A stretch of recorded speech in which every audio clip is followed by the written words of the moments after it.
Before we get started, I have a quick favor. I've been self-funding the Finding Genius podcast for 5 years now. I've done over 3,000 episodes. And as you can see on YouTube, we're up over 1 million views on the channel, which is fantastic. The next thing I really want to push on is to get up to 10,000 subscribers, because once we do, we'll be able to put a donate button, and we'll be able to solicit donations to help keep the podcast running and to also get the Finding Genius Foundation moving along. We have a big project studying anxiety, depression, and PTSD, and working on a product to help people overcome these problems, because I've seen them explode recently after the last 2 years of the whole virus situation. So if you would, please subscribe to the podcast. That would help us tremendously. Give us a thumbs up, and check in the description for Buy Me a Coffee. It's about $5. If you could buy me a coffee, I'd really appreciate it. It would help keep the channel going, and I love coffee. Thank you.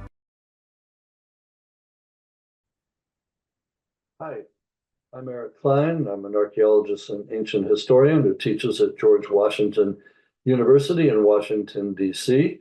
I'm an active field archaeologist by training. I've been digging about 30 different seasons, but today I think we're going to talk about two of my most recent books, 1177 BC, the year civilization collapsed, and after 1177 BC, the survival of civilizations. These have to do with the collapse of the late Bronze Age and what happened after that in the region of the Mediterranean and the ancient Near East. So have a listen, and I hope that you enjoy it. Thanks. Forget frequently asked questions, common sense, common knowledge, or Google. How about advice from a real genius? 95% of people in any profession are good enough to be qualified and licensed. 5% go above and beyond. They become very good at what they do, but only 0.1% are real geniuses. Richard Jacobs has made it his life's mission to find them for you. He hunts down and interviews geniuses in every field: sleep science, cancer, stem cells, ketogenic diets, and more. Here come the geniuses. This is the Finding Genius Podcast with Richard Jacobs.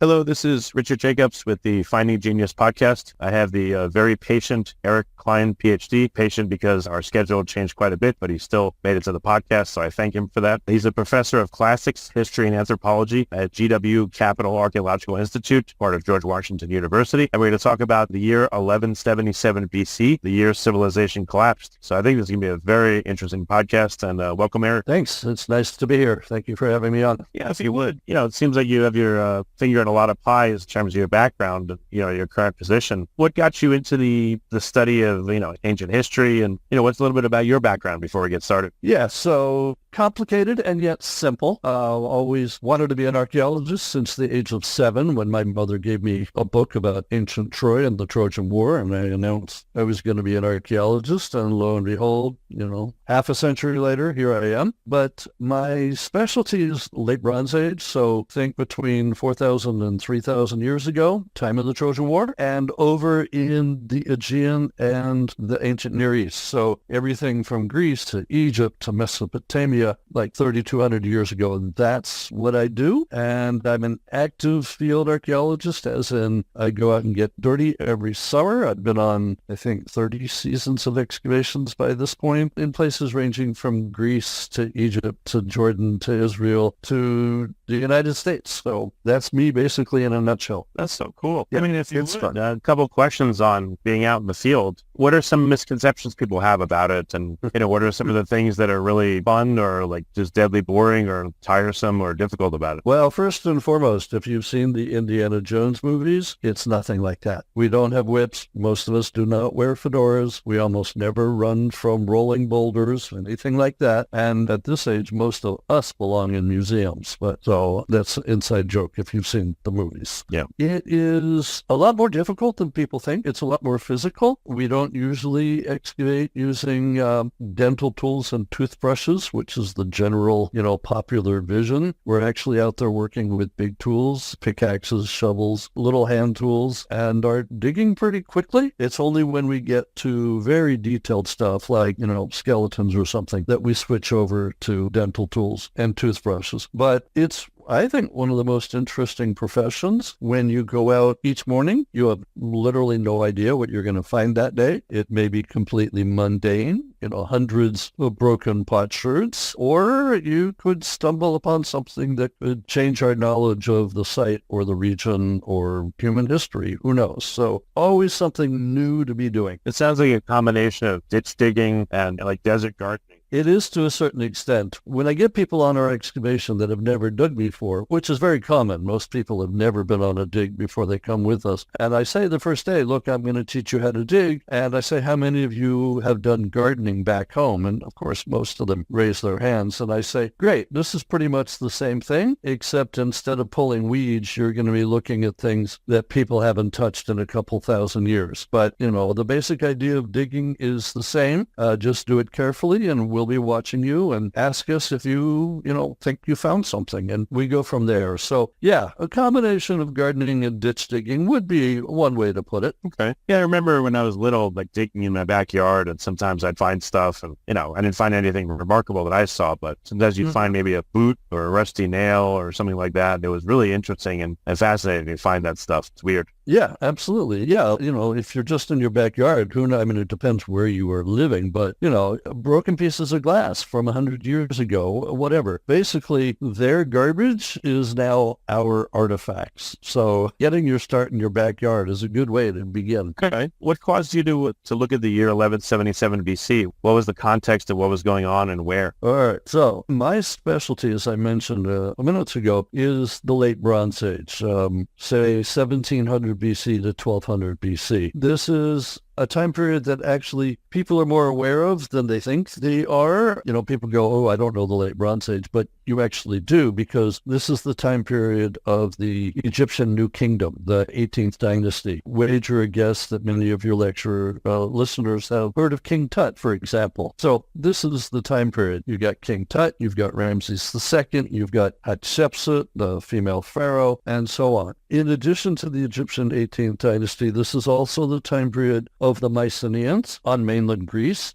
Think Trojan War, right, where the Mycenaeans go off to fight the Trojans. It's the time of the Minoans on Crete, again, which many people have heard of. You've got the Greek myth of Theseus and the Minotaur, for example, the half-man, half-bull living underneath the palace. But it's also the time of other civilizations that people might not have heard about, like the Hittites in ancient Anatolia, which is modern-day Turkey, such as the Assyrians and the Babylonians in Mesopotamia, basically today's modern Iraq. Also the time period of the Canaanites up and down the Levant, what is today modern Syria, Lebanon, Israel, and that region. And this is pre-Israelites, if you want to put it that way. So it's the Bronze Age cultures that were there before, say, the time of the Exodus. So that period, the late Bronze Age, is my specialty. It's the time when they were using tin and copper to make bronze. Bronze Age had actually started back about 3000 BC. We're now in the last part of that period, just before they changed to the Iron Age. And they had been happily interacting. There's about 8 societies at that time, the ones that I mentioned, Mycenaeans, Minoans, Egyptians, and so on. And they had been happily interacting in kind of a globalized network stretching across the Mediterranean that was up and running happily for about 500 years, very similar to ours in many ways, which might be surprising. Lots of marriages, lots of divorces, people leaning on each other for raw materials like tin, copper, silver, gold, but also finished product that they're sending back and forth, textiles, and so on. And as I say, they've been happily flourishing for about 500 years until suddenly, round about the year 1177, everything came crashing down. Everything that they had had in place fell apart. The stabilized, globalized network fell apart, and life, basically as they knew it, came to a screeching halt. Now, this is, I would say, equivalent to the fall of the Roman Empire, which everybody's heard of. But this collapse, the collapse of the late Bronze Age, very few people outside of academia have ever heard about it. And yet it was completely consequential for that time period. Every one of the societies was affected to one degree or another. The problem is, and this is why it's one of history's great mysteries, is that we do not know what caused the collapse. So Well, first, we're going to move forward. Or do you look at what you find through also the lens of what's spoken about in the Bible, or do you look at it just from the completely secular point of view? This is a very good question. I would try to look at it through the lens of the Bible to a certain extent. I treat it as I would any other ancient source. So I guess that would be secular rather than religious. The problem is a lot of the stuff from the second millennium BC that we're talking about is not verifiable. And I include there things like the patriarchs, Moses, the Exodus. Did any of that actually happen? That is surprisingly difficult to find in the archaeological record. So I do mention it in the book 1177 BC. I mention the Exodus, for example, and I do think the timing for the Exodus works extremely well during this period of the collapse, but it's very hard to find any evidence for it. In the first millennium, when we've got the period of the kingdoms of Israel and Judah and the Neo-Assyrians and the Neo-Babylonians, that period we've got external corroboration, what we call extra-biblical. We've got Neo-Assyrian inscriptions and so on. So we know, for example, that kings like Ahab and Jehu did exist because they're not just in the Bible, they're also mentioned by the Neo-Assyrians. But, David, we didn't have any evidence for David until 1992, when an inscription was found at the site of Tel Dan in the north of Israel, mentioning Beit David, the house of David. And we still don't have any evidence that Solomon actually existed. And, this is the vagaries of archaeology. We are at the mercy of what we find. So until we find something, it's not corroborated, I would say. From my point of view, as trained ancient historian and archaeologist, I will not believe something conclusively until it's corroborated by 3 independent sources of evidence. So a mention of the Bible would be one, a mention in, say, a Neo-Assyrian inscription would be another, and archaeology would be the third. So, the Neo-Assyrian conquest of Samaria and the destruction of the northern kingdom of Israel, not a problem. 720, we've got all 3. We've got the Bible, we've got extra-biblical, we've got archaeological. But for back in the second millennium, which is the topic of the 1177 book, surprisingly little corroboration. Again, I would say it's the accident of archaeology. In the sequel to the book, which just came out, called After 1177, they're much firmer ground in terms of using the Bible as one of the ancient sources because we've got this corroboration. So, as ancient historians and archaeologists, we have to deal with what we're dealt with. But again, and going back to why I like archaeology, it can change. It can turn on a dime depending on who finds what out in the field, each summer. So 1177 uses a bit of the Bible, but not as much as the sequel does. Before we continue, I've been personally funding the Finding Genius podcast for 4.5 years now, which has led to 2,700 plus interviews of clinicians, researchers, scientists, CEOs, and other amazing people who are working to advance science and improve our lives and our world. Even though this podcast gets 100,000 plus downloads a month, we need your help to reach hundreds of thousands more worldwide. Please visit findinggeniuspodcast.com and click on Support Us. We have 3 levels of membership from $10 to $49 a month, including perks such as the ability to see ahead in our interview calendar and ask questions of upcoming guests, transcripts of podcasts you're interested in, the ability to request specific topics or guests, and more. Visit findinggeniuspodcast.com and click Support Us today. Now back to the show. Okay. I understand. It makes total sense what you're saying. What was going on in and around 1177? What's your theory on what was happening and what would have caused this collapse? Right. So that's beginning and ending of this book, 1177, was what caused the collapse. The middle part is informing people about these societies and what collapsed. Right? It's an introduction to Mycenaeans, Minoans, Hittites, Canaanites, and all of that. I guess actually first, how large of a geographic area do you suddenly see an absence of activity in 1177? Is it a very large area or is it only certain peoples? What's the extent of this collapse? In modern terms, it's from Italy on the west over to Iran and Iraq and even Afghanistan on the east, and from Turkey down to Egypt from north to south. So basically from the western Mediterranean all the way over to the Tigris and Euphrates. It's a big area. Yeah. Absolutely big area. And again, I mean, there are 8 different societies in that region that are affected. And again, I know you're not relying on it. It's only a third, but in terms of the people spoken of in the Bible, in the Old Testament, does it seem to encompass all of them that had written anything that was in the Bible, or were there other peoples that maybe have been mentioned that were outside that region? Well, I would phrase it a slightly different way because, for instance, some of the people that are mentioned were a bit of a surprise. All right, let me give you just one example and then we'll move on. The Hittites are mentioned in the Bible, right? And in relation to Abraham and others, the Hittites are mentioned again and again. In fact, David even sends Bathsheba's first husband, Uriah the Hittite, sends him off to the front lines to get killed. We had always thought that the Hittites would be somewhere down in, what is today modern day Israel, Syria, something like that, Lebanon. Turns out that the ancient Hittites were actually up in what we now call Turkey, ancient Anatolia. And nobody had been looking for them up there. They had been finding in the 1800s archaeological ruins of a people they didn't know about. And then one archaeologist, linguist, epigrapher, Archibald Henry Sayce in the 1800s announced that the ruins they were finding up in Turkey were in fact the remnants of the Hittites. And he was correct. And so then the question becomes, how did the Bible get it so wrong that the Hittites are not down, in essentially modern day Israel, but are up in Turkey? Turns out that during this collapse, the one we're talking about, 1177 BC, the Hittites are one of the societies that are affected most dramatically, such that their society goes away. There is nobody that really calls themselves a Hittite in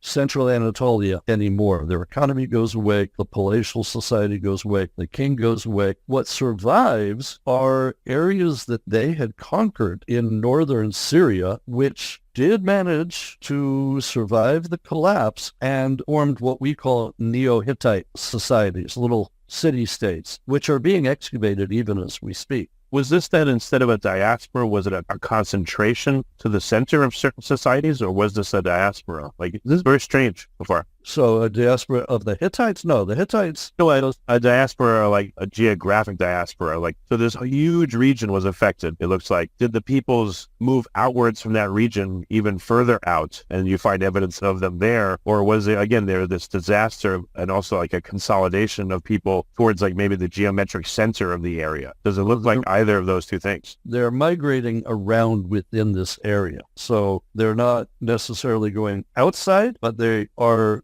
going from one place to another. So, for instance, and again, I can tie this in and bring it full circle, one of the things that I was taught back in undergraduate and then graduate school was that the collapse had been caused by an invasion, a migration of a group that we call the Sea Peoples. And the Sea Peoples seem to have migrated from the Western Mediterranean over to the Eastern Mediterranean, probably because of a drought. Now, it turns out that when they got to the Eastern Mediterranean, that is Syria, Lebanon, Israel, Egypt, the drought was there as well. So they literally went from the frying pan into the fire, I think is the saying. And they found people already there, so they invaded. And we get the story from the Egyptians who say that they fought this disparate group, the Sea Peoples, which are actually 9 separate groups. They fought them twice. They fought them once in 1207 BC and once in 1177 BC. But we know from the archaeology that this group, the Sea Peoples, came across by land and in fact came on down through Turkey, down into Syria, Lebanon, Israel, winding up in Egypt. So they actually came through the region in North Syria that the Hittites had been holding on to, and that you now have these Neo-Hittites living. And by the way, those Neo-Hittites are the ones that the Bible knows. The Bible doesn't know about the original Hittites up in Anatolia Anatolia, they do know the Neo-Hittites that are in northern Syria, and they're going to be interacting with them. So it's not that the Bible has it wrong, it's that they're reporting on where the Hittites are in the first millennium, but these are the new Hittites. So the Sea Peoples, they came down, also settle down and assimilate. And in fact, there's some new evidence from the site of Ashkelon in southern modern Israel, where a Philistine cemetery and settlement was excavated, and they found a number of interments and graves, if you will, including some infants that were underneath the floor, and they were able to extract the DNA. And these little kids, there are 4 little kids, date from about 1100 BC, give or take, and they seem to be half local Canaanite and half other. And when you run the computer models for the DNA, it says that other is probably from Crete or Sicily, Spain, Sardinia, somewhere in that region. So this would be, I would say, support for the Sea Peoples having come and settled down. Why is this of interest? Well, the Sea Peoples is our name for them. It's actually what the French Egyptologists called them. But the Egyptians tell us their specific names, and there are 9 different groups that the Egyptians say invaded at that time period. Some, like the Shardana, we think maybe they're Sardinia. Shekelesh, maybe Sicily. The only one we know for sure is a group called the Peleset, and we think the Peleset are the Philistines. And of course, the Philistines are in the Bible, become the mortal enemy of David and the Israelites and all of that. So it looks like the Peleset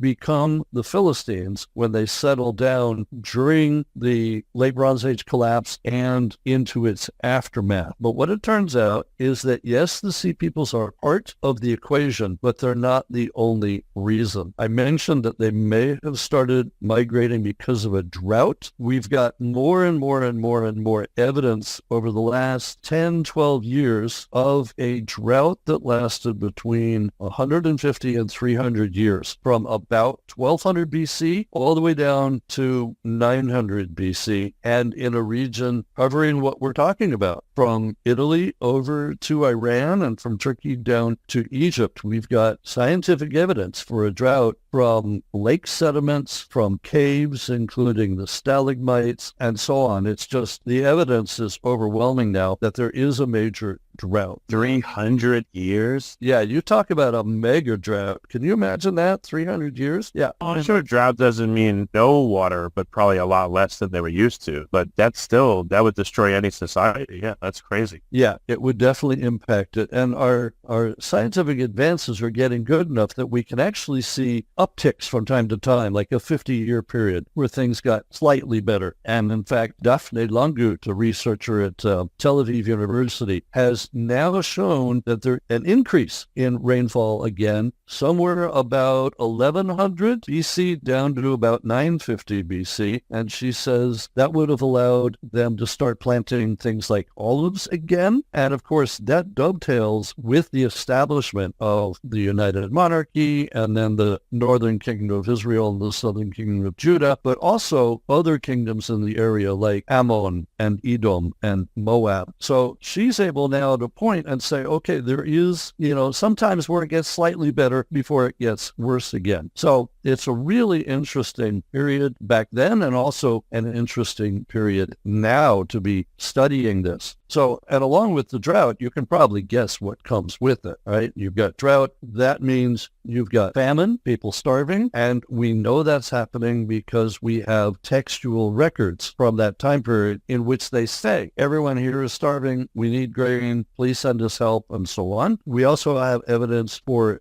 disease, right? Think 10 plagues with the Exodus. Also, in the first book of the Iliad, Homer talks about plague with the Mycenaeans, but we actually have archaeological evidence for one of the Egyptian pharaohs, for example. I think it's Ramses V in about 1140. He's got smallpox, and he and many of his family died from it. So you've got drought, famine, disease, invaders, migrants, the Sea Peoples, and, also just to add insult to injury, earthquakes, series of earthquakes during this time period. So my conclusion in the book is that it's not any one driver or stressor. It's not just drought. It's not just famine. It's not just earthquakes. It's all of them. I think they happened in rapid succession, that it was a perfect storm of catastrophes, and it happened so quickly that you couldn't recover from one before the next one hits. I mean, think about it logically. When an earthquake hits, a lot of people die, but it doesn't destroy your society. You pick up and you keep going. Same thing with famine, same thing with disease. I mean, look at COVID-19, right?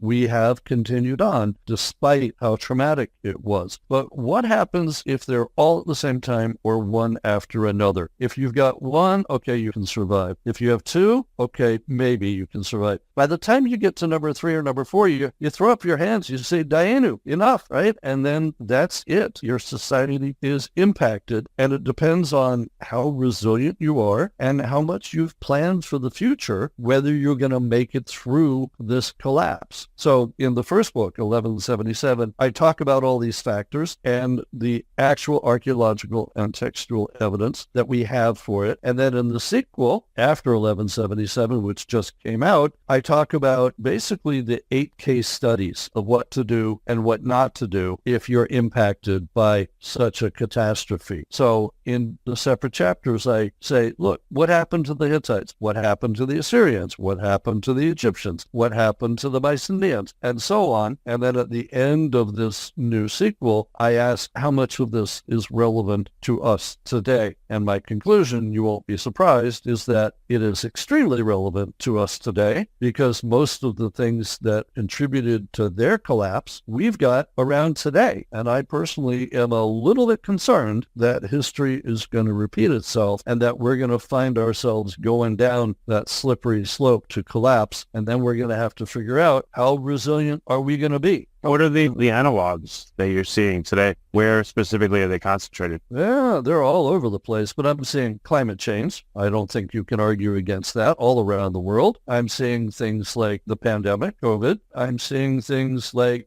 dramatic wildfires in California and in Greece and elsewhere. I have a list at the end of the lecture that I give here where I ask each one. I'm like, drought? Yes. Famine? Yes. Migrants? Yes. Disease? Yes. I think we've got pretty much everything around today that they had back then. And I would actually say that looking back, I think we're pretty lucky that the financial collapse of 2008 didn't happen 10 or 12 years later. Imagine if we had had the meltdown on Wall Street at the same time as the pandemic and the wildfires and all that. I think we'd already be down there looking, up going, what the heck happened to us? So right after the Bronze Age was what, the Iron Age? Yeah. So this is what happens. One of the things that I talk about in the sequel is there is something called the adaptive cycle, which environmentalists and sociologists and others like talk about. Basically, it's, empires rise, empires fall, right? Everything has its day, then something new comes along. And there is a period in this adaptive cycle, which looks like a figure 8 on its side, where things collapse and then they have to basically regenerate and start again. And that's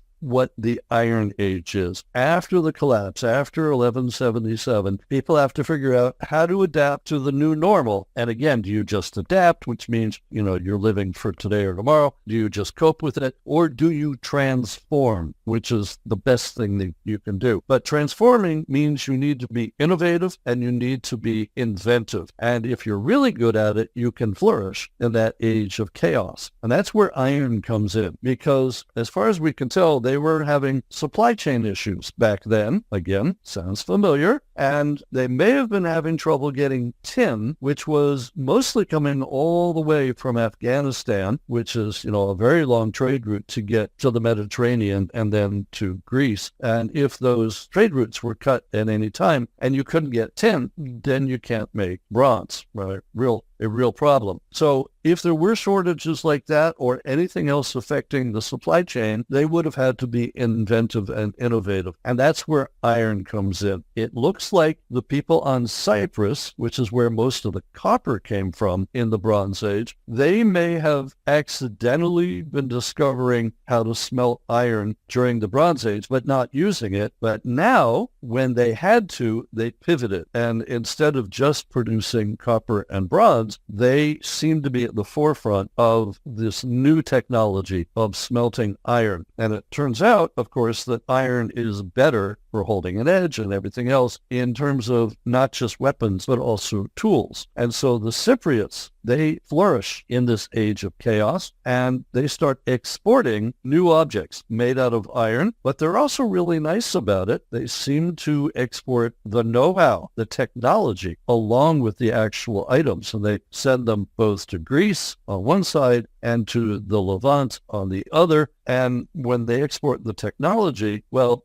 everyone's got iron ore in their country. So as soon as everybody knew how to smelt iron, they were off and running. And so, yes, we get an Iron Age at this point. So the Cypriots actually come through better than almost anybody. The only people that rival them for doing really well are the group that we call the Phoenicians. Phoenicians in what are now modern Lebanon. They didn't call themselves Phoenicians. Later Greeks did that. But they're from cities that are still around today. Tyre, Sidon, Beirut, Byblos, and so on. And they're the ones that standardized the alphabet at this time and spread it around the Mediterranean along with purple dye. So those two, the Phoenicians and the Cypriots, in the Iron Age do better than anybody else. They're anti-fragile, as Nassim Nicholas Taleb has said, that flourishing in an age of chaos. Like I said, other groups like the Hittites, they don't make the cut at all, and they disappear. Same thing with the Mycenaeans and so on. Egyptians do kind of so-so. They don't disappear, but they're not as big on the world scene afterward as they had been. But, the other thing that this does in the Iron Age is open up the door to new groups and new people. And the empires and the kingdoms of the Bronze Age have disappeared. Now, in the Iron Age, after 1200 BC, we get new, smaller city-states and kingdoms like the ones I've already mentioned. In the aftermath of the collapse is when we get the northern kingdom of Israel, southern kingdom of Judah, Edom, Ammon,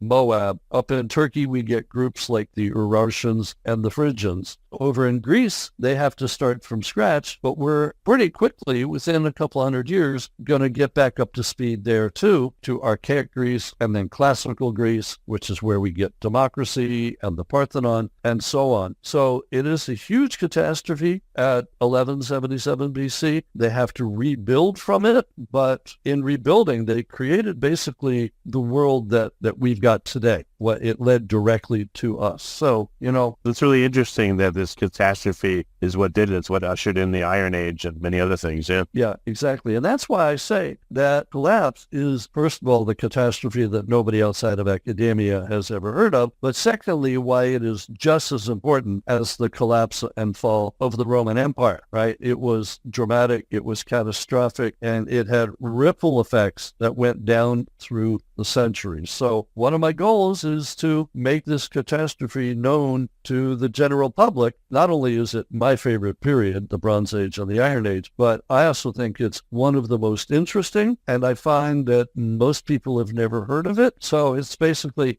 come gather around the campfire. Let me tell you the stories of what happened that you're not aware of. That's amazing. Yeah. Yeah. We're trying to reach a new audience now. The original book, the one we've been talking about, 1177, came out 10 years ago in 2014. But so much new data was found by archaeologists and scientists that I asked and was given permission to put out a revised edition in 2021. It came out during the pandemic. So if anybody's going to go buy the book, get the revised edition from 2021. And then on the same day that the sequel came out in 2024, because I had already been working on it, we also put out a graphic version of the original. So, for those people that don't like to read books, but like comic books and such, there is now a 250-page full-color comic book of the original book, The Collapse, which is, I think, absolutely gorgeous. Glynis Fox, who's an archaeologist and a cartoonist, drew it. I was working with her on it, and we're hoping it reaches a whole new market, not only like kids, 7 to 17, but older adults who prefer to read, graphic version. So I'm very excited by that. It's absolutely gorgeous. Okay. Well, very good. Yeah, it was very fascinating. I was joking with you. We were offline, sadly. I hope your next book is not the collapse of 2025, but we may be headed there. We'll see. There was a time during the pandemic where I'm thinking, all right, we're already repeating it, but yeah, hopefully there won't be a third book that based on today, but we'll see. We'll see. Yeah. Well, very good. So in addition to getting the latest version of your book, make sure they do that. Where can people find out more about your work? So they can just basically Google me, Eric H. Klein, C-L-I-N-E, and I'll come up. And there's a couple of different websites. I think ehklein.com is still up and running. There's also my university website at George Washington University. But I'm pretty easy to find. I'm also active on social media. I'm on Facebook. I'm on X/Twitter. I'm on Blue Sky. I'm on Threads. So there, my handle is Dig Cabri, Digkabri. Cabri is the name of the site that I'm excavating these days when we're back in the field. So just do a search for either my full name or Dig Cabri, and you should be able to find me pretty easily. Well, very good. Yeah, thank you so much for taking the time. It's been a really great call, and I appreciate you being here. Well, my pleasure. Thank you so much for having me on. If you like this podcast, please click the link in the description to subscribe and review us on iTunes. You've been listening to the Finding Genius podcast with Richard Jacobs. If you like what you hear, be sure to review and subscribe to the Finding Genius podcast on iTunes or wherever you listen to podcasts. And want to be smarter than everybody else? Become a premium member at findinggeniuspodcast.com. This podcast is for information only. No advice of any kind is being given. Any action you take or don't take as a result of listening is your sole responsibility. Consult professionals when advice is needed.